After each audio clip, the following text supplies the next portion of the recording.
Bonjour et bienvenue. Dans cette vidéo, je vais vous expliquer le principe de fonctionnement du microscope, puis je vais définir et établir l'expression de son grossissement commercial.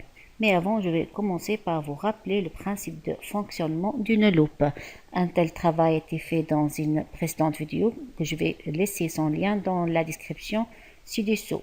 Dans une telle vidéo, j'ai montré que lorsqu'on a un objet placé entre le foyer objet et le centre optique d'une lentille convergente, cette dernière, c'est-à-dire cette lentille, donne de cet objet une image virtuelle droite et plus grande que l'objet. Donc, un observateur placé d'ici ne va pas voir l'objet AB, mais va voir son image qui est droite et agrandie. Dans cette même vidéo, on a montré que lorsqu'on rapproche l'objet du foyer objet de la lentille, donc regardez ici, on a placé la lentille dans la même position, mais on a à rapprocher l'objet du foyer de sorte que la distance qui le sépare au plan focal objet est faible relativement au premier cas. Dans ce cas, l'image obtenue est beaucoup plus grande, d'où le principe de fonctionnement d'une loupe. Donc, une loupe n'est autre qu'une lentille convergente telle que l'objet est placé entre son foyer et son centre optique, mais comme l'objectif d'une loupe c'est d'agrandir l'objet, il vaut mieux de rapprocher l'objet du foyer de la lentille. Et idéalement, c'est de coïncider l'objet avec le plan focal objet de la lentille. Dans ce cas, l'image de l'objet AB est une image rejetée à l'infini.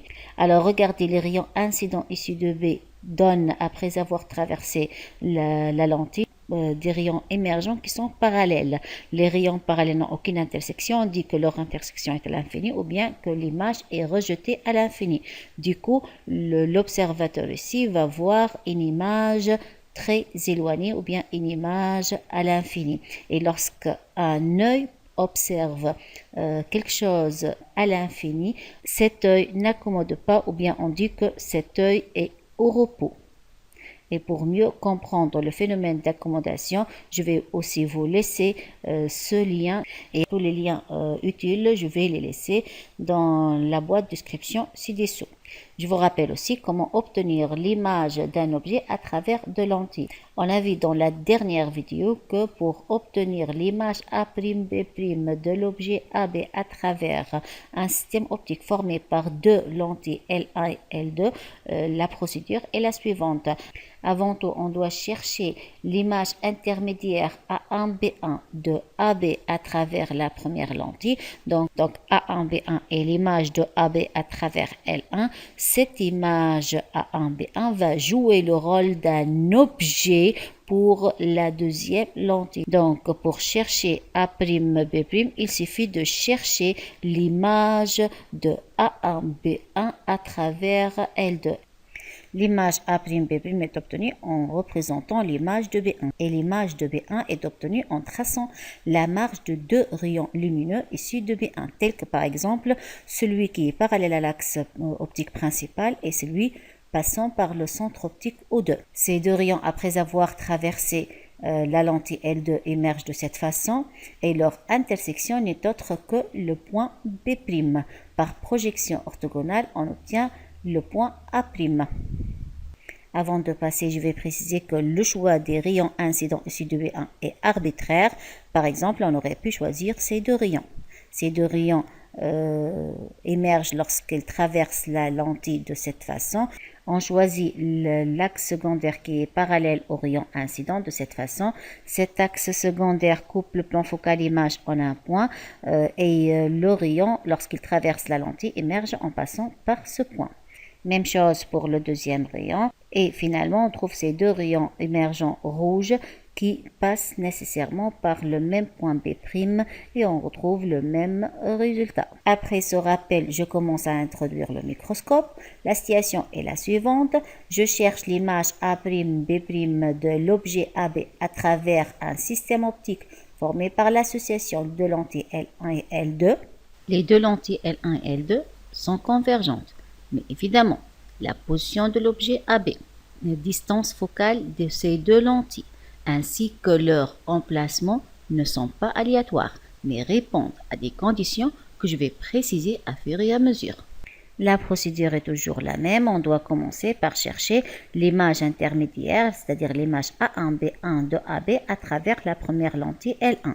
Donc, soit la première lentille L1 de centre optique O1 de foyer objet image F1 et F'1 et un objet AB placé avant le foyer objet, mais pas très loin de ce foyer.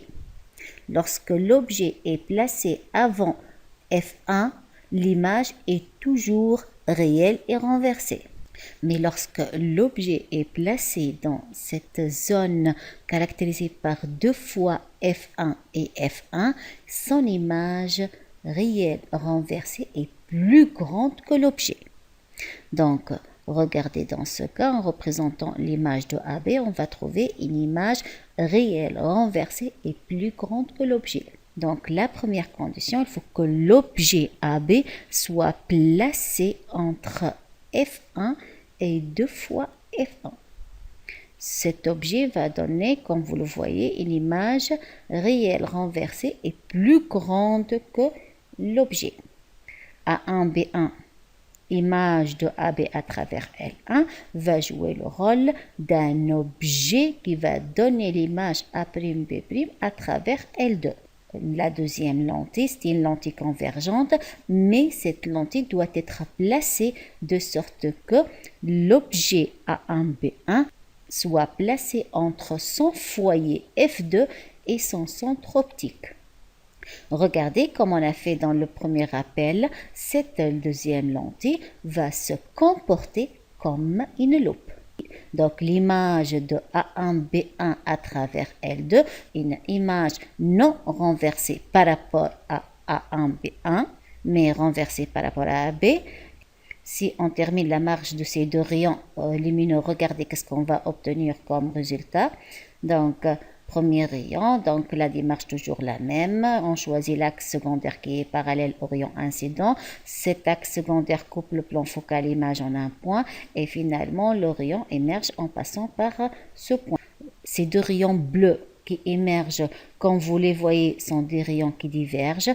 Donc, ils semblent provenir d'un même point. Regardez, leur intersection se trouve dans leur prolongement. Et finalement, l'image A'B' est une image beaucoup plus grande que l'objet AB. C'est en fait le principe de fonctionnement d'un microscope. À titre de vérification, je peux choisir deux autres rayons issus de B1, par exemple celui parallèle à l'axe optique principal et celui passant par O2, alors que le premier émerge en passant par le foyer image, le deuxième émerge sans aucune déviation.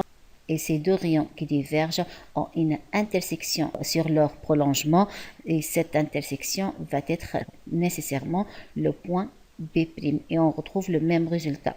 Maintenant, qu'est-ce que je vais faire? Je vais garder le même système optique cartésien par les mêmes distances focales et par le même espacement entre les deux lentilles, mais je vais déplacer un peu l'objet AB et je vais voir qu'est-ce que je vais obtenir.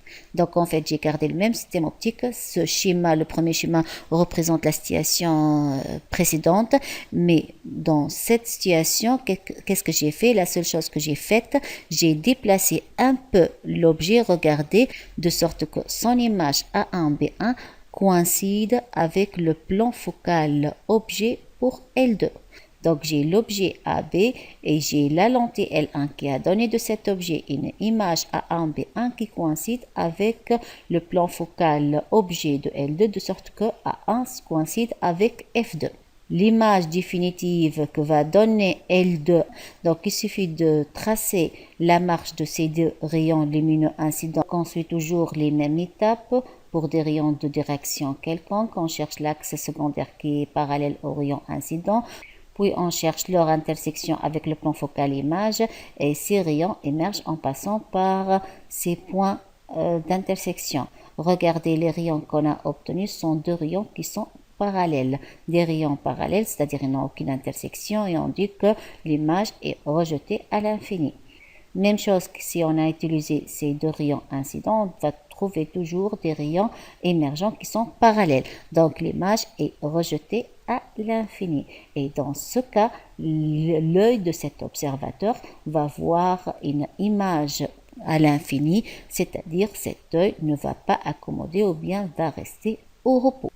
Et dans ce cas, l'image donnée par le microscope va être la plus grande possible, qui n'est autre que l'objectif d'un microscope. Un microscope, donc, s'il veut être utilisé d'une façon parfaite, il faut placer l'objet de sorte que son image à travers la première lentille coïncide avec le plan focal objet de la deuxième lentille. Et ainsi, l'image définitive va être la plus grande possible et il va être rejeté à l'infini. Alors, ce système, comme j'arrive de dire, constitue un microscope. Le microscope est en fait formé par deux lentilles convergentes. La première lentille s'appelle objectif. L'objectif est généralement caractérisé par une distance focale de l'ordre de millimètres. Deuxième lentille est appelée oculaire du microscope. L'oculaire est caractérisé par une distance focale de l'ordre du centimètre. L'objectif a pour rôle d'agrandir l'objet observé et l'oculaire va se comporter comme une loupe, évidemment qui va agrandir l'image intermédiaire A1, B1. Un microscope est aussi caractérisé par la distance qui sépare le foyer image de la première lentille au foyer objet de la deuxième lentille. Cette distance notée delta, c'est-à-dire f'1, f2, est appelée intervalle optique. Je passe maintenant à définir le grossissement commercial d'un microscope. Le grossissement commercial qu'on note ici, grand G, C, égale à alpha prime sur alpha, avec alpha est l'angle maximum sous lequel un œil normal peut voir AB.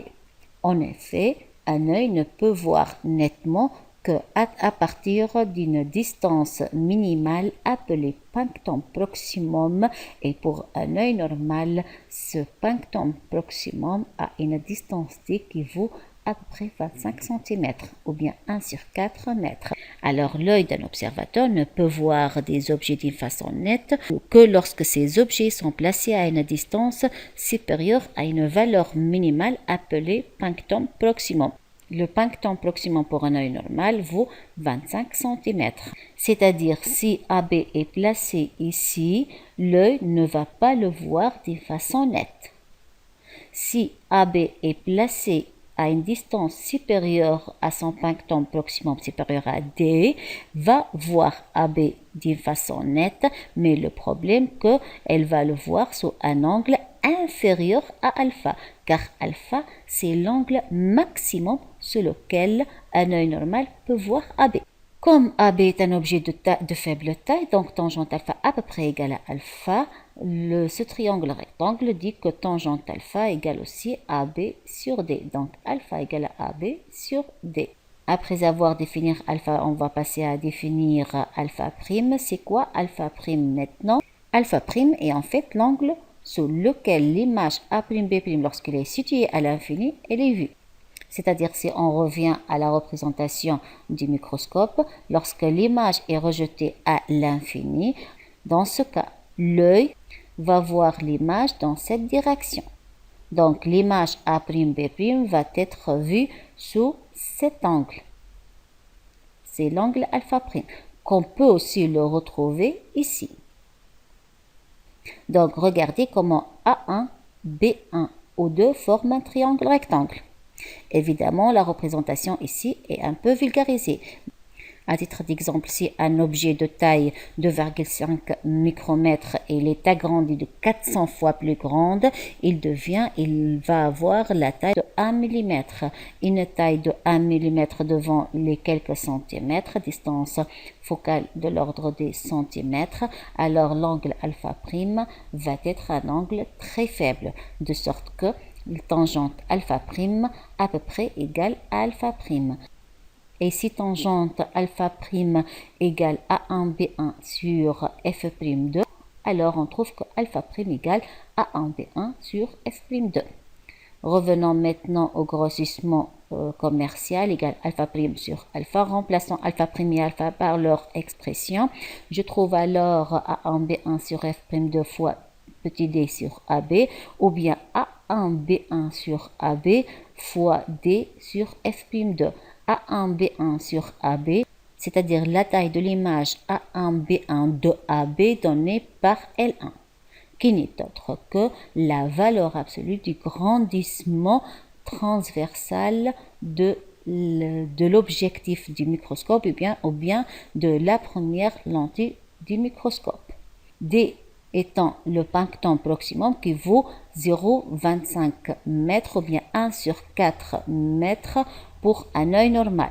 Donc c'est 1 sur 4, donc fois F'2, il vient alors immédiatement que le grossissement commercial égale la valeur absolue de gamma fois 1 sur 4 F'2. F'2 étant la distance focale de la deuxième lentille. Je m'arrête à ce niveau et à la prochaine. Merci.